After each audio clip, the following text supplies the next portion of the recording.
देखो, सबसे पहले मैं आप लोगों को एक चीज़ बता दूं कि जो कुछ भी आपने इस टीज़र में देखा है वो ज़रूरी नहीं है कि वो चीज़ें आपको बिल्कुल ऐसी ही पिक्चर में देखने को मिले,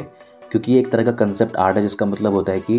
पिक्चर में क्या क्या दिखाया जा सकता है या फिर कहानी किन किन चीज़ों के इर्द गिर्द घूम सकती है। तो अगर पिक्चर में आपको ये चीज़ें देखने को ना मिले तो ये मत सोचना कि उन्होंने कुछ और दिखाया था, आप कुछ और दिखा रहे हैं। ये सब कुछ उन्होंने सिर्फ हमको एक आइडिया देने के लिए बनाया है कि पिक्चर में चीज़ें क्या क्या हो सकती हैं कहानी में। टीज़र में उन्होंने जो जो भी इवेंट्स दिखाए हैं, हो सकता है कहानी इन्हीं के अकॉर्डिंग टाइम में आगे की तरफ बढ़े। शुरुआत करते हैं सबसे स्टार्टिंग सीन की, जिसमें स्टार्टिंग में हम देख सकते हैं कि हमें वाराणसी दिखाया गया है, जो कि आज से करीबन 1500 साल पहले का समय हम सीन में देख सकते हैं, जहाँ पे काफ़ी सारे लोग एक तरह का यज्ञ कर रहे हैं। वो यज्ञ किस चीज़ के लिए कर रहे हैं, हो सकता है यही कहानी का हमारा स्टार्टिंग पॉइंट हो।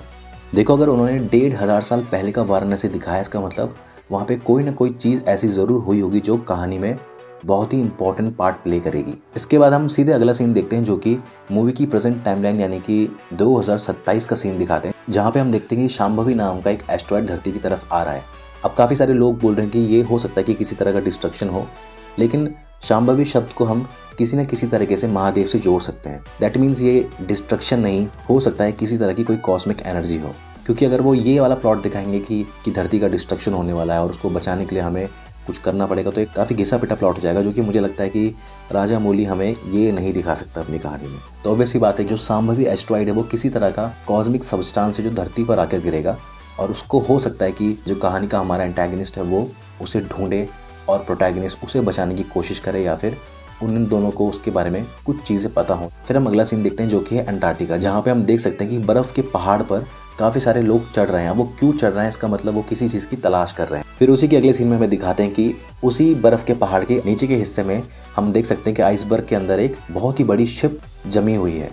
अब इस शिप को अगर हम अपने हिस्ट्री के अकॉर्डिंग देखें तो ये शिप हो सकती है कि मनु की शिप हो। अगर आपको नहीं पता कि मनु कौन था, तो आपको मैं शॉर्ट में समझा देता हूँ कि मनु को हमारे धर्म में सबसे पहला व्यक्ति कहा जाता है। मनु की कहानी ऐसी थी कि मनु नारायण का बहुत बड़ा भक्त था। वो रोज़ जब शाम के टाइम पर नारायण की आराधना करता था, तो उसे एक दिन पानी में एक छोटी सी मछली दिखती है, और वो मछली मनु से कहती है कि मुझे बचा लो वरना मुझे बड़ी बड़ी मछलियाँ मार डालेंगी। तो मनु उस मछली को उठाकर एक छोटे से पॉट में रख देता है। उसके बाद क्या होता है कि धीरे धीरे मछली का आकार बढ़ता चला जाता है, और मनु उस मछली को छोटे से बड़े पॉट में, फिर बड़े पॉट से बड़े बंकर में, फिर बड़े बंकर से फिर बड़ी बड़ी झीलों में। उसके बाद जब मनु को रियलाइज़ होता है कि ये मछली कोई साधारण मछली नहीं है, ये हो ना हो भगवान उसकी परीक्षा ले रहे हैं, तो वो समझ जाते कि ये विष्णु भगवान ही है और वो उसकी परीक्षा ले रहे हैं। उसके बाद मनु उस मछली को बोलता है कि मेरा जितना भी पुरुषार्थ था मैंने सब लगा दिया आपको बचाने के लिए। उसके बाद वो भगवान से प्रार्थना करता है कि मैं समझ गया हूँ कि आप मेरी परीक्षा ले रहे हो। तभी उस मत्स्य से नारायण प्रकट होते हैं, और नारायण मनु को बताते हैं कि बहुत जल्द बहुत बड़ी प्रलय आने वाली, जिसमें पूरी की पूरी धरती नष्ट हो जाएगी, कि तुम्हें एक बहुत बड़ी शिप बनानी पड़ेगी, जिसमें तुम अपनी पत्नी के साथ कुछ गिने चुने लोगों को लेकर और हर तरह के प्राणियों का एक एक जोड़ा लेकर उस शिप में आ जाना, और वो शिप तुम्हें उस प्रलय से बचाएगी। उसके बाद जब प्रलय आती है, यानी कि जब सुनामी आती है, तो मनु उन सबको लेकर उस शिप में चढ़ता है, और उसके बाद दोबारा नारायण मत्स्य के रूप में आकर मनु को गाइड करते हैं और उसको एक ऐसे आइलैंड पे ले जाकर छोड़ देते हैं जहाँ पर पानी नहीं पहुँच पाता, और बाकी धरती की हर चीज़ पानी के अंदर चली जाती है। अब कहा जाता है कि जब मनु ने अपनी वो शिप छोड़ी, तो वो शिप कई वर्षों तक पानी में ही रही, और जैसे जैसे समय बीतता गया वैसे वैसे वो पानी धीरे धीरे बड़े बड़े आइसबर्ग में कन्वर्ट होते गए, और हो सकता है कि जो हम यहाँ पे आइसबर्ग देख रहे हैं जिसके अंदर वो टूटा हुआ शिप है, हो सकता है वो शिप मनु का ही शिप हो।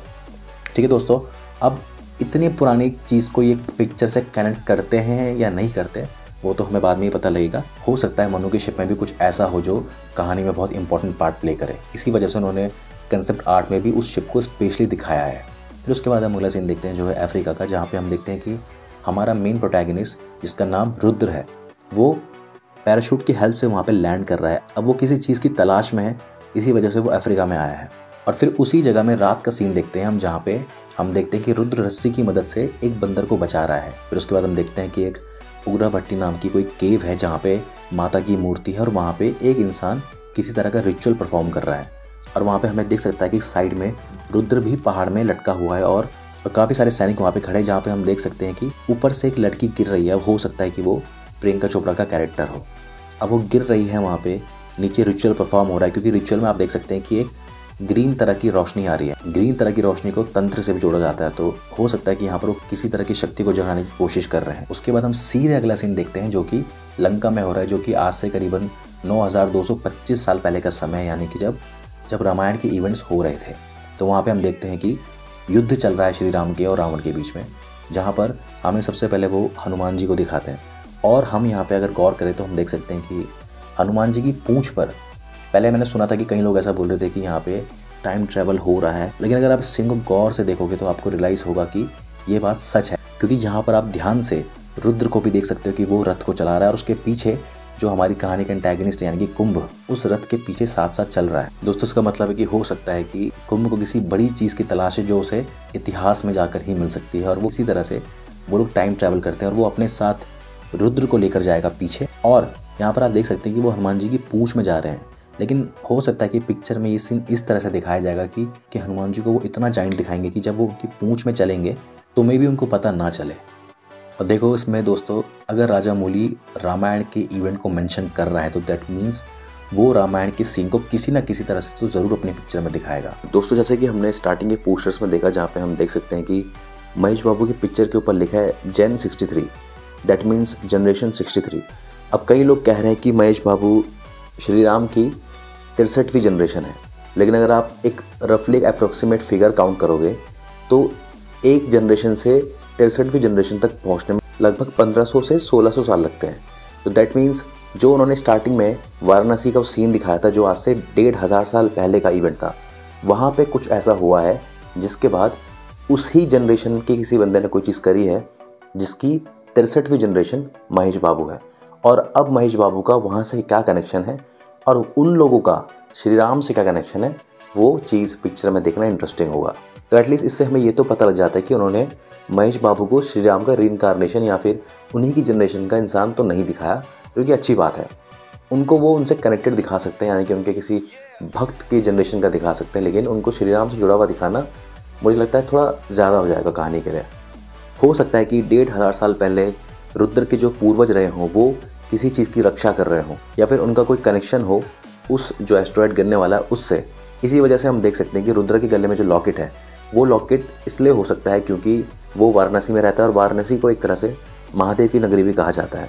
तो ऑब्वियस सी बात है कि वो महादेव का भक्त तो होगा ही, उसका श्री राम से कनेक्शन तो होगा, लेकिन डायरेक्ट नहीं, एक तरह से इनडायरेक्ट। और इसी वजह से कुंभ भी रुद्र के कैरेक्टर को यहाँ लेकर आता है अपने साथ। फिर इसी युद्ध में हम देखते हैं कि कई सारे वानरों ने मिलकर एक तरह का पहाड़ बनाया है जिस पर श्री राम चढ़कर कुंभकर्ण के ऊपर अस्त्र से वार कर रहे हैं। अब जो अस्त्र हो सकता है कि यही अस्त्र कहानी का सबसे इम्पोर्टेंट पार्ट हो, क्योंकि आप यहाँ पे देख सकते हैं कि जैसे श्री राम अस्त्र चला रहे हैं तो वो उस अस्त्र से जो एनर्जी निकलती है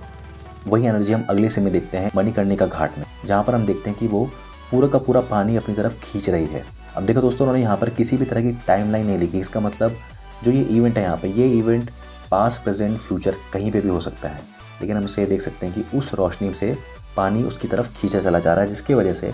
अगले सीन में जब हम रुद्र को देखते हैं तो वहाँ पर पूरी की पूरी नदी सूख चुकी है। तो वो सीन इस इवेंट के बाद का ही होगा। अब कितने साल बाद का होगा या कितने हज़ारों साल बाद का होगा वो हमें कहानी में पता चल पाएगा। फिर इसके बाद हम अगला सीन देखते हैं जहाँ पे हमें रुद्र के हाथ में त्रिशूल दिखता है, और वो लोग कह रहे हैं कि वो नंदी जी के ऊपर बैठा है, लेकिन यहाँ पे वो नंदी जी नहीं हो सकता है, क्योंकि ये एक तरह का मिसलीडिंग कह सकते हो, ताकि लोग कन्फ्यूज़ हो जाए, वो समझ ना पाए रुद्र के कैरेक्टर को। देखो, मुझे लगता है कि अगर वो रुद्र के कैरेक्टर को किसी न किसी तरह से श्री राम से जोड़ रहे हैं, तो श्री राम सबसे बड़े महादेव भक्त थे, तो यहाँ पे हो सकता है कि रुद्र भी महादेव का बहुत बड़ा भक्त हो,